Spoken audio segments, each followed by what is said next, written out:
فواد کی ترقی کی خوشی میں مہوش نے اپنے میکے والوں کو دعوت پر بلایا۔ سب لوگ کھانا کھا رہے تھے کہ اچانک فواد کی قریب بہن مہین پھٹے پرانے کپڑوں میں وہاں آ گئی۔ مہوش نے آدھا کھانا اپنے میکے کے لیے پیک کر دیا۔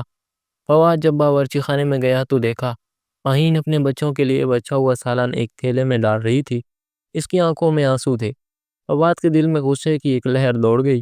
اسے اپنی بیوی پر شدید غصہ آیا اور اس نے دل میں طے کیا کہ کل وہ مہین کے گھر جائے گا اور اسے کچھ پیسے دے کر مدد کرے گا۔ اگلے دن جب فواد مہین کے گھر پہنچا تو دروازہ کھلتے ہی وہ چونک گیا۔ شام کا وقت تھا۔ سفر کی تھکن مہین کے چہرے پر صاف نظر آ رہی تھی۔ جیسے ہی دروازہ کھلا سامنے کا منظر دیکھ کر اس کے قدموں تلے زمین نکل گئی۔ مہین قالین پر بیٹھی ہوئی مہوش کی بیٹی نمرا کے سر میں تیل لگا کر مالش کر رہی تھی۔ نمرا آدھی نیند میں بیٹھی تھی، آنکھیں بند تھیں۔ فواد نے حیرت سے پوچھا، باجی آپ یہاں؟ مہین نے مسکراہٹ کے ساتھ کہا، نمرا کے سر میں درد تھا، سوچا ذرا دبا دوں۔ کوئی بات نہیں۔ فواد خاموش ہو گیا۔ کچھ لمحہ وہ دونوں کو دیکھتا رہا، پھر اپنا بیگ اندر رکھ کر کمرے میں چلا گیا۔ مہین نے نمرا کے سر کی مالش مکمل کی، پھر آہستہ سے اٹھی ہوئی باورچی خانے میں گئی۔ چائے بنائی، کپ نکالے، چینی کم ڈالی جیسے اسے فواد کی عادت معلوم ہو۔ چائے بناتے ہوئے اس نے باورچی خانہ صاف کیا، برتن ترتیب سے رکھے اور فریج میں رکھی سالن دوبارہ گرم کر دی۔ جب فواد باہر آ کر بیٹھا تو مہین چائے لے کر آئی اور خاموشی سے سامنے رکھ دی۔ لو تمہاری پسند کی چائے۔ فواد نے چائے اٹھائی، مہین نے جھاڑو رکھا، فرش پر نظر ڈالی اور ایک جگہ کپڑے سے دھول صاف کی۔ نمرا اب بھی خاموش بیٹھی تھی، تھوڑا سکون پا چکی تھی۔ مہین نے کہا، نمرا اب تم لیٹ جاؤ، میں صفائی پوری کر کے نکلتی ہوں۔ فواد نے حیرت سے پوچھا، باجی آپ نے صفائی بھی کی ہے؟ مہین نے ہنستے ہوئے بات ٹال دی، ارے کچھ خاص نہیں، ویسے ہی۔ کچھ دیر بعد اس نے اپنے اوپر سے پرانی چادر نکالی جو کئی جگہ سے مرمت شدہ تھی، وہی اوڑھی اور آنگن کی طرف بڑھتے ہوئے بولی، میں اب چلتی ہوں، اندھیرا ہو رہا ہے۔ فواد کچھ کہنا چاہتا تھا مگر مہوش نے چپ چاپ اسے دیکھا جیسے دل میں کچھ چھپا ہو۔ مہین دروازے سے باہر جاتے ہوئے بولی، کل صبح آ جاؤں گی، بچوں کو ناشتہ کروا دوں گی تاکہ تمہیں دفتر کے لیے دیر نہ ہو۔ مہوش نے بنا کچھ کہے سر ہلا دیا۔ فواد بس دروازے کے قریب کھڑا رہ گیا۔ وہ کچھ کہنا چاہتا تھا مگر وقت نہیں ملا۔ رات کے کھانے پر مہوش خاموشی سے کھانا کھا رہی تھی۔ بچے شور مچا رہے تھے مگر ماں بار بار ڈانٹتی تھی، چپ کرو، ارے آرام سے کھاؤ۔ فواد بچوں کی طرف داری کرتے ہوئے بولا، چھوڑو بھی، بچے ہیں، کھیلنے دو۔ مہوش نے طنز بھرا جواب دیا، ہاں سب کچھ تمہاری بہن کو ہی اچھا لگتا ہے، بچوں کا شور بھی اور بکھرے کھلونے بھی۔ فواد خاموش رہا، چپ چاپ نوالا منہ میں ڈال لیا۔ رات کو جب وہ کمرے میں آیا تو موبائل ہاتھ میں لے کر بستر پر بیٹھ گیا۔ مہوش بولی، آپ نے دیکھا آپ کی بہن کیسے پورے گھر کو اپنی جاگیر سمجھتی ہے، کبھی سر دباتی ہے، کبھی صفائی کر دیتی ہے۔ فواد نے تھکے لہجے میں کہا، بس کر دو، وہ دل سے کرتی ہے، کوئی نوکر تھوڑی ہے۔ مہوش کبھی کچھ نہ بولی، بس کروٹ بدل کر سو گئی۔ صبح مہین وقت سے پہلے آ گئی تھی۔ اس کے ہاتھ میں آٹے کا پیڑا تھا، دودھ چولہے پر رکھا، انڈے نکالے اور بچوں کے لیے بریڈ آملیٹ بنا کر میز پر سجا دیے۔ بچے خوشی سے بولے، ناشتہ دے رہی ہیں۔ مہوش نے کمرے سے جھانک کر دیکھا، پھر آہستہ سے دروازہ بند کر لیا۔ فواد جب دفتر کے لیے تیار ہوا تو مہین نے اس کے ہاتھ میں ٹفن دیا، دال چاول بنائے ہیں، تمہیں پسند ہے نا؟ فواد نے مسکرا کر کہا۔ مہین بولی، مہوش کو مت جگانا، وہ رات کو دیر سے سوئی تھی، شاید تھکی ہوئی لگ رہی تھی۔ فواد نے کہا، باجی آپ بھی ذرا آرام کر لیں یا کریں، آپ کی طبیعت بھی ٹھیک نہیں رہتی۔ مہین نے جواب میں کچھ نہ کہا، بس بچوں کو پیار کی اور برتن دھونے لگی۔ دوپہر میں وہ خاموشی سے اپنی پرانی چادر اوڑھے اب واپس اپنے گھر چلی گئی۔ اس کا گھر صرف 3 کمروں کا تھا۔ دروازے کھٹکھٹایا تو چھوٹا بیٹا بولا، امی بھوک لگی ہے۔ مہین نے مسکرا کر کہا، چلو ابھی کچھ بناتی ہوں۔ وہ باورچی خانے میں گئی، چولہا بند کیا، بچا ہوا سالن گرم کیا۔ شام کو جب فواد آیا تو مہوش دروازے پر موجود تھی۔ بولی، آپ کی بہن دوپہر میں سب کچھ کر کے گئی ہے، میں تو بس بچوں کو سلایا۔ فواد خاموشی سے اندر چلا گیا، بیٹھ کر ماضی میں جھانکنے لگا۔ اسے یاد آیا کہ جب مہین نے اپنی شادی قربان کر کے ماں باپ کی خدمت کی تھی، جب اس نے اپنے جہیز کی چیزیں تک بیچ کر اس کی تعلیم دلوائی تھی۔ مہوش کی آواز آئی، کھانا لگا دو۔ فواد نے آنکھیں بند کر کے کہا، ہاں لے آؤ۔ پردہ ہلا، دروازہ بند ہوا اور دن خاموشی میں گزر گیا۔ اگلی صبح جب فواد دفتر جانے کی تیاری کر رہا تھا تو دروازے پر دستک ہوئی۔ باہر نکلا تو دیکھا مہین دودھ کا تھیلا ہاتھ میں لیے کھڑی تھی۔ بولی، تمہارا دودھ والا آج پھر نہیں آیا تھا؟ میں اپنا لیتے ہوئے تمہارے لیے بھی لے آئی۔ فواد نے تھیلا لے لیا مگر مہین سیدھا باورچی خانے میں چلی گئی۔ دودھ چڑھایا اور برتن سمیٹنے لگی۔ مہوش تب تک کمرے سے نہیں نکلی تھی۔ فواد ناشتہ کیے بغیر دفتر چلا گیا، لیکن راستہ بھر وہ ماہین کے چہرے اور اس کی پرانی چادر اور گھسی ہوئی چپلوں کے بارے میں سوچتا رہا۔ دوپہر کو واپسی پر وہ پھل والوں کے پاس رکا، کچھ پھل خریدے اور سیدھا ماہین کے گھر پہنچ گیا۔ دروازہ کھلا تھا، اندر داخل ہوا تو دیکھا ماہین کپڑے دھو رہی تھی، سامنے اس کا چھوٹا بیٹا تھا۔ گھر کی حالت دیکھ کر فواد کے دل بوجھ سا آیا۔ دیواروں کا پلسٹر جھڑ رہا تھا، فرش پر بچھا چٹائی پرانا اور پھٹا ہوا تھا اور چھت سے پانی کے نشان ٹپکنے کے تھے۔ ماہین نے جیسے ہی فواد کو دیکھا ہاتھ دھو کر باہر آئی۔ ارے تم سب خیر ہے نا؟ فواد نے پھلوں کا تھیلا آگے بڑھایا۔ راستے سے بچوں کے لیے لایا ہوں۔ ماہین نے شکریہ کہا اور تھیلا لے لیا۔ تو مایو یہی بہت ہے، اتنی گرمی، چلو کچھ ٹھنڈا بنا دو۔ فواد نے نفی میں سر ہلایا۔ ماہین باورچی خانے میں گئی اور شربت بنایا، ساتھ کچھ نمکین بسکٹ لائی۔ فواد نے مشکل سے ایک دو گھونٹ لیا۔ ماہین نے پوچھا مہوش کی طبیعت کیسی ہے؟ کل کچھ اداس لگ رہی تھی۔ فواد بولا ٹھیک ہے، بس ذرا تھکی ہوئی تھی۔ ماہین نے گہری سانس لی۔ عورت کو کبھی کبھی گھر بھی تھکا دیتا ہے اور رشتے بھی۔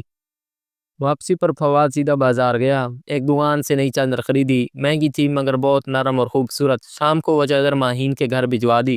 ماہین نے چادر ہاتھ میں لے لی، ایک لمحے کو آنکھوں میں چمک آئی مگر فوراً بولی یہ کیوں؟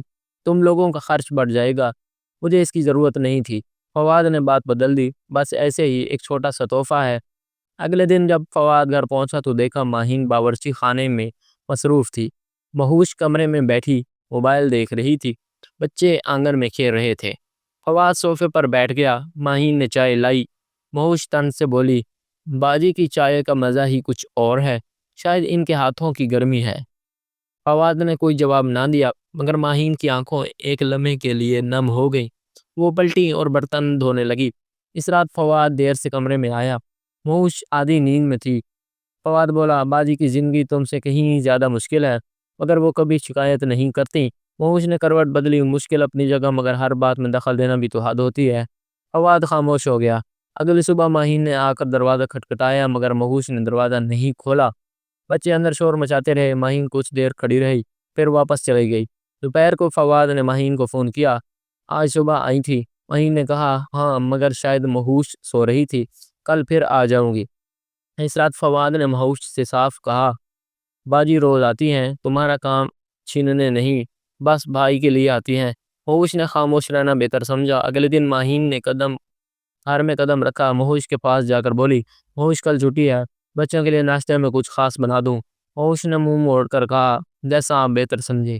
شام کو جب فواد دفتر سے لوٹ رہا تھا تو اچانک گھر سے مہوش کی اونچی آواز سنائی دی، تمہارے بیٹے کو کسی نے تمیز نہیں سکھائی، میرے جہیز کا پورا ڈنر سیٹ توڑ دیا، 12 پلیٹوں میں سے 8 چکنا چور ہو گئیں، تم جانتی ہو ان کی قیمت؟ ماہین نے ایسے سے کہا بچوں سے غلطی ہو جاتی ہے، میں پیسے دے دوں گی۔ مہوش کا لہجہ تیز ہو گیا، آپ دیں گی؟ آپ تو روز پرانی چادر اوڑھ کر آتی ہیں، آپ کے پاس پیسے کہاں سے آئیں گے؟ فواد ہے، بہتر ہے اپنے بچوں کو یہ سنبھال لیں، یہ گھر ہے کوئی کباڑ خانہ نہیں۔ فواد یہ سب سن کر اندر آیا، مہوش یہ کیا زبان ہے تمہاری؟ مہوش نے تیزی سے پلٹ کر کہا تو اور کیا کروں، روز آ کر حکومت کرتی ہیں، ان کے بچے نقصان کرتے ہیں اور میں کچھ کہوں تو میں ہی بدتمیز۔ فواد کا لہجہ سخت ہو گیا، بات کرنے کا طریقہ ہوتا ہے، وہ ہماری بڑی بہن ہے، اس گھر میں مہمان ہے۔ مہوش نے تلخی سے کہا مہمان تو کچھ دنوں کے لیے آتے ہیں، یہ تو اس گھر کی مستقل ملازمہ بن گئی ہیں، ہر چیز میں دخل، ہر معاملے میں رائے۔ ماہین نے فوراً کہا بس کرو میں جا رہی ہوں۔ مہوش ہنسی، ضرور یہ تو آپ کا احسان ہوگا۔ فواد کا غصہ بھڑک اٹھا، مہوش ہاتھ کر دی تم نے، ہر وقت کڑوی باتیں، ہر وقت شکایتیں، اگر میرے گھر میں میری بہن بھی سکون سے نہیں رہ سکتی تو مسئلہ تم ہو۔ مہوش نے زور زور سے دروازہ بند کیا اور اپنے کمرے میں چلی گئی۔ بچے رونے لگے، فواد نے انہیں چپ کروایا۔ ماہین نے آنسو پوچھے چادر سر پر رکھی اور دروازے کی طرف بڑھی۔ فواد نے روکنا چاہا مگر وہ بولی مجھے جانے دو بھائی، تمہارے گھر میں میرا رہنا مہوش کو پسند نہیں، میں نہیں چاہتی کہ میری وجہ سے تم دونوں کے درمیان جھگڑا ہو۔ فواد نے پیچھے سے کہا باجی ایسا مت کیجیے۔ ماہین نے بغیر مڑے کہا کل نہیں آؤں گی، بچوں کا خیال رکھنا، بس یہی کہنے آئی تھی۔ رات کا کھانا خاموشی سے گزرا، مہوش نے کوئی بات نہ کی، نہ کھانا کھایا، بچوں کو کھلا کر اپنے کمرے میں چلی گئی۔ اگلے دن واقعی ماہین نہیں آئی، صبح فواد جلدی جاگا، بچوں کو ناشتہ کروایا، خود چائے بنائی۔ مہوش نے ایک نظر اس پر ڈالی مگر کچھ نہیں کہا۔ بچے حیران تھے، آج وہ نہیں آئی۔ فواد نے کہا آرام کر رہی ہے اس لیے نہیں آئی۔ دفتر جانے سے پہلے وہ ماہین کے گھر گیا، دروازہ اندر سے بند تھا۔ دستک دی تو ماہین کا بیٹا آیا، امی سو رہی ہے۔ فواد نے کہا انہیں کہنا بھائی آئے تھے، دوپہر میں دوبارہ آؤں گا، کچھ بات کرنی ہے۔ دوپہر میں جب وہ پھر گیا تو ماہین برتن دھو رہی تھی۔ فواد نے ایسے سے کہا باجی ذرا سنیے۔ ماہین نے رخ موڑا، چہرے پر تھکن تھی، آنکھیں لال تھی، شاید پوری رات نیند نہیں آئی تھی۔ فواد بولا میں معافی مانگنے آیا ہوں۔ مہوش کی بری باتیں بری تھی مگر میں اسے سمجھا نہیں سکا۔ ماہین نے کہا تمہیں معافی کی ضرورت نہیں، میں تمہاری زندگی پر بوجھ نہیں بننا چاہتی۔ فواد نے ضد کی آپ کا آنا ضروری ہے، بچے آپ کو چاہتے ہیں، میں چاہتا ہوں۔ ماہین نے دھیرے سے کہا پیار کی قیمت اتنی نہیں ہونی چاہیے کہ روز ذلت سہنی پڑے۔ میں 2 دن بعد آؤں گی، جب دل سے مل جائے گا۔ فواد خاموش ہو گیا، وہ جانتا تھا ماہین کے دل میں دکھ ہے مگر وہ اسے لفظوں میں نہیں کہتی۔ 2 دن گزر گئے، گھر میں ایک عجیب سی خاموشی چھائی رہی۔ بچوں کے چہروں سے بھی وہ مسکراہٹ غائب تھی جو شاید ہمیشہ ماہین کے آنے سے چمک اٹھتی تھی۔ مہوش خود بھی اندر سے بے چین تھی مگر انا نے زبان بند کر رکھی تھی۔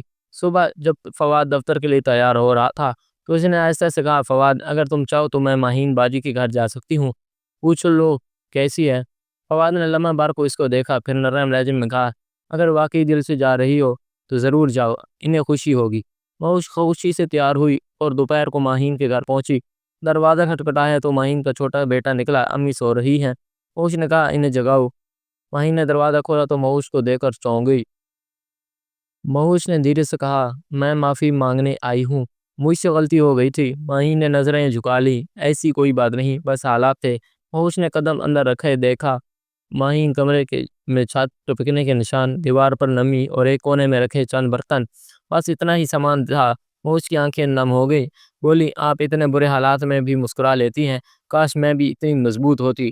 ماہین نے ہلکی مسکراہٹ کے ساتھ کہا زندگی نے سکھا دیا ہے ہر زخم پر مرہم نہیں، صبر رکھنا بھی عبادت ہے۔ مہوش نے آگے بڑھ کر اس کا ہاتھ پکڑا، کل گھر آ جائیے، سب آپ کے انتظار کر رہے ہیں۔ ماہین نے ذرا تعامل کے بعد سر ہلا دیا۔ اگلے دن صبح جب ماہین نے دروازے پر دستک دی تو نمرہ سب سے پہلے دوڑ کر لپٹ گئی، ماہین پھپھو آ گئی۔ فواد مسکرا دیا۔ مہوش کچن سے نکلی اور ماہین کے ہاتھ سے دوپٹہ تھام کر بولی آئیے چائے بن چکی ہے، آپ کے بغیر ذائقہ ہی نہیں آتا تھا۔ ماہین کی آنکھوں میں ہلکی سی نمی آ گئی مگر اس نے ضبط سے مسکراہٹ چھپا لی۔ سب بیٹھ گئے، فضا میں ایک سکون سا تھا۔ ماہین نے بچوں کے سر پر ہاتھ رکھا، میری دعا ہے تم دونوں کے گھر ہمیشہ آباد رہیں۔ فواد نے کہا یہ تبھی ممکن ہے جب آپ ہمارے ساتھ رہیں۔ ماہین نے ہنستے ہوئے کہا میں ساتھ ہوں دل سے، آپ روز آؤں گی مگر کام کم کیا کروں گی ورنہ مہوش پھر ناراض ہوگی۔ سب کے چہروں پر ہنسی پھیل گئی مگر وہ لمحہ جو ماہین کے دل میں ہمیشہ کے لیے نقش ہو گیا وہ مہوش کی وہ جھکی ہوئی آنکھیں تھی جن میں اس روز غرور نہیں ندامت تھی۔ وقت گزرتا گیا، ماہین ابھی روز صبح آتی مگر وہ پہلی والی خدمت گزار باجی نہیں رہی تھی، اب وہ گھر کی برکت بن گئی تھی۔ مہوش نے اپنے آپ بھی بدلنا شروع کیا، وہ خود ماہین کے بچوں کے لیے کپڑے سیتی، کبھی کھانا بیچ دی اور کبھی انہیں سیر پر لے جاتی۔ ایک دن شام کو جب فواد دفتر سے آیا تو اس نے ماہین کو مہوش کے ساتھ ہنستے ہوئے دیکھا۔ مہوش نے اس کے سامنے چائے رکھی اور کہا کبھی کبھی ہمیں رشتوں کی قیمت تب سمجھ آتی ہے جب ہم انہیں کھود لگنے لگتے ہیں۔ فواد نے جواب دیا رشتے دل سے بنتے ہیں، دولت یا غرور سے نہیں۔ ماہین نے مسکرا کر کہا اللہ خوش رکھے تم دونوں کو، بس اب ایک دعا ہے، ایک دن تمہاری بیٹی بھی کسی کے گھر ایسے ہی روشنی لے کر جائے جیسے میں تمہارے گھر آتی ہوں۔ سب ہنس دیے مگر فواد کی آنکھوں میں آنسو تیرنے لگے۔ دل کے اندر کہیں اس نے سوچا شاید بہن کا رتبہ اس لیے اتنا بلند ہے کہ وہ ہمیشہ قربانی دے کر بھی مسکرا دیتی ہے۔ رات کو جب سب سو گئے تو مہوش نے آہستہ سے کہا فواد اگر تم مان جاؤ تو میں چاہتی ہوں کہ ماہین باجی کے گھر چھت بنوا دیں، بارش میں پانی ٹپکتا ہے۔ فواد نے حیرت سے دیکھا، پھر مسکرا کر بولا یہی تو میں کل سے سوچ رہا تھا۔ اگلے ہفتے دونوں نے مل کر ماہین کے گھر کی مرمت شروع کر دی۔ ماہین نے کئی بار روکا اتنا خرچ مت کرو، میرے لیے اتنا ہی کافی ہے کہ تم دونوں خوش ہو، مگر فواد نے کہا ہماری خوشی آپ سے ہی تو جڑی ہے۔ چند دنوں میں چھت بن گئی، دیواروں پر نیا بلستر چڑھ گیا، ماہین کی بچی کی خوشی اس سے کھیلنے لگے۔ مہوش ان کے لیے کھلونے لائی، اور جب وہ سب کھیل رہے تھے تو مہین کے چہرے پر وہ سکون تھا جو برسوں بعد لوٹا تھا۔ رات کو وہ سجدے میں گری اور آہستہ سے دعا مانگی، یا اللہ میرے بھائی اور اس کی بیوی کو ہمیشہ سلامت رکھنا، ان کے دلوں میں کبھی دوری نہ آئے۔ کہانی ختم ہوتی ہے مگر پیغام چھوڑ جاتی ہے۔ رشتہ اگر بہن کا ہو تو وہ ماں کی طرح خود کو قربان کرتی ہے، اور اگر بیوی میں احساس جاگ جائے تو گھر جنت بن جاتا ہے۔ دوستو، آپ کو آج کی ہماری یہ کہانی کیسی لگی کمنٹ سیکشن میں لازمی بتائیں، اور اگر اچھی لگی تو ویڈیو کو لائک ضرور کریں۔ چینل پر نئے ہیں تو ہمارے اس چینل سلطان سٹوریز کو سبسکرائب کریں۔ ملتے ہیں کل ایک نئی اور دلچسپ ویڈیو کے ساتھ، تب تک کے لیے اللہ حافظ۔ سبسکرائب